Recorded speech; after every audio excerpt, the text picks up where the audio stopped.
Mr. Secretary, how you doing? Good morning.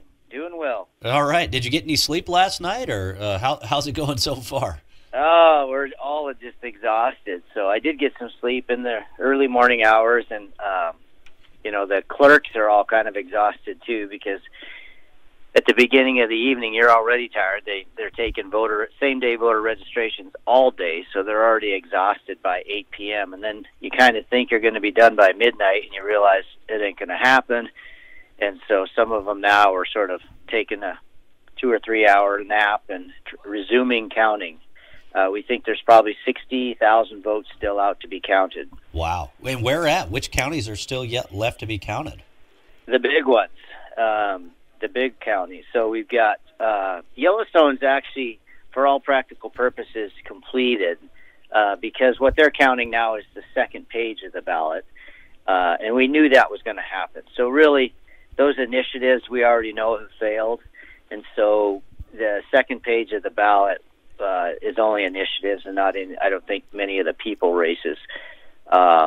Missoula County, we've got some issues. We had some equipment issues, so we've got a lot of votes still to be counted in Missoula County. We've got some votes to be counted in Lewis and Clark County, which is Helena, Cascade County, and then Gallatin. So the 60 or so thousand votes that are outstanding, I would say, lean Democratic from a political standpoint, which means your U.S. Senate race is within the margin of error and likely going to trend towards Senator Tester throughout the day. Join the show anytime by calling the Rimrock Cabinet Company phone line at 406-294-0970. This is Montana Talks. Yeah, so I've been tracking pretty much since we kicked off the show at 6 o'clock this morning.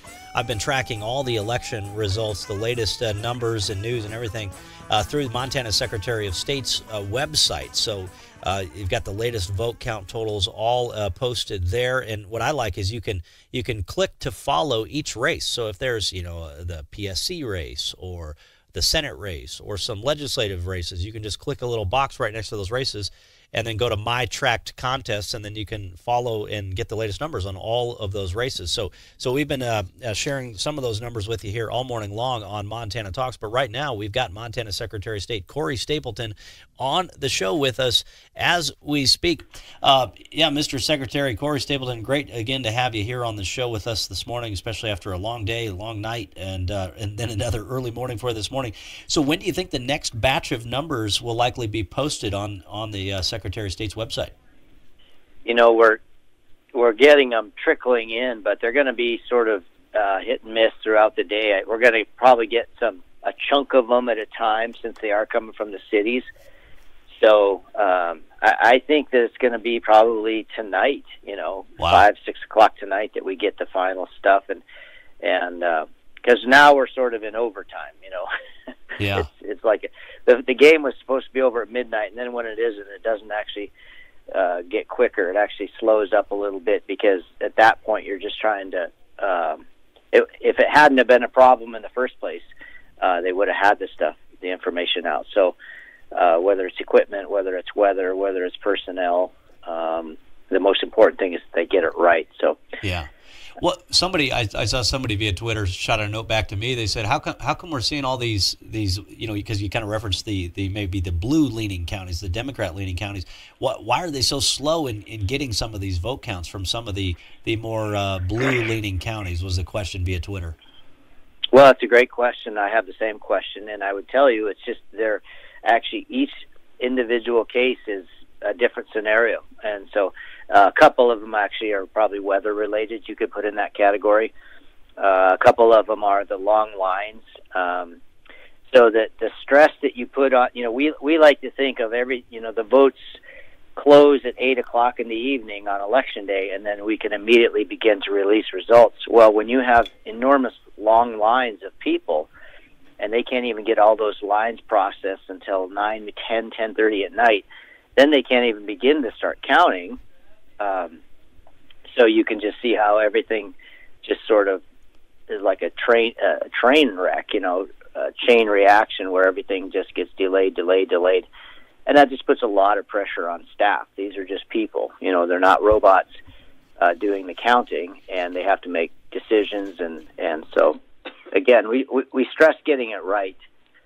Some of the information leaks out because the Associated Press, CNN, some of the national networks, they put in what we call stringers, which is literally people who are reporting only on the two big races, potentially even only just on the U.S. Senate race.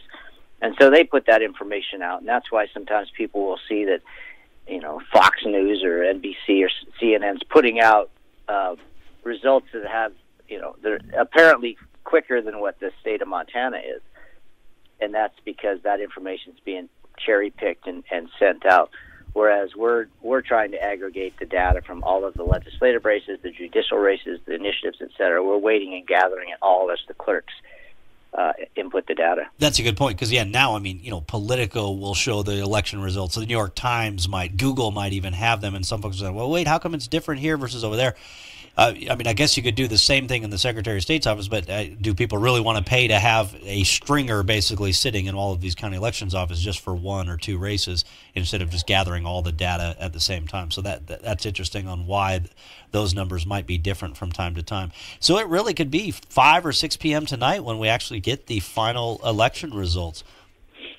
I think it's likely, and I dare say it, but it could go on into tomorrow. What happens if we get these 60,000 extra votes and we're well within the margin of error for a recount for a U.S. Senate seat, and then you get lawyers involved and you get all of that. Now, I don't know that's going to happen. I have no way of knowing, but I do think that the numbers outstanding are going to trend because they're the cities, which tend to be a little bluer. But not necessarily. Great Falls, for example, is not a town that you can't say which way that's going to go. But Missoula clearly tends to lean left, and so we're just going to have to wait and see. So what would trigger, because we've got a lot of races, there's a judge race in Yellowstone County between Ashley Harada and Julie Pierce that was 50-50 percentage-wise within 119 votes the last I saw. You've got Chase Reynolds, the former Grizz football player who played for the NFL, taking on Diane Sands in Missoula. That race is within, 15 votes? So yeah. What does it take to trigger a recount in the various elections in Montana? It's based on percentages, and so it's underneath a certain, like a 0.5%, there's an automatic recount, or you can request one and pay for a recount if it falls outside being too close. But some of them will be automatically recounted if they're super, super close. So.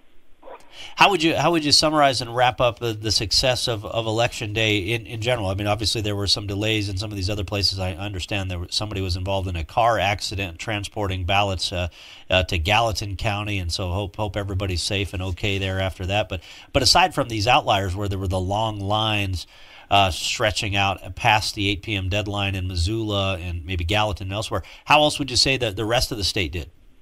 Really, really good, and that's the point I guess we probably should make first, which is when you look at some of these other states and you have a lot of what you would call shenanigans, we didn't have any of that, and that's pretty cool. So the focus truly is on the candidates and the initiatives, and then to some extent the ability to report those quickly is part of the story. But none of the reasons why they aren't being reported quickly have to do with shenanigans. They actually are just and that's my interest is watching over that, making sure the people and the resources and the techs that we need, the technicians to fix things and all of that. But I'm really satisfied and confident that we had a good and fair election. And I think the way that is no campaigns, neither side of the aisle is complaining that it wasn't fair, and that's a good thing.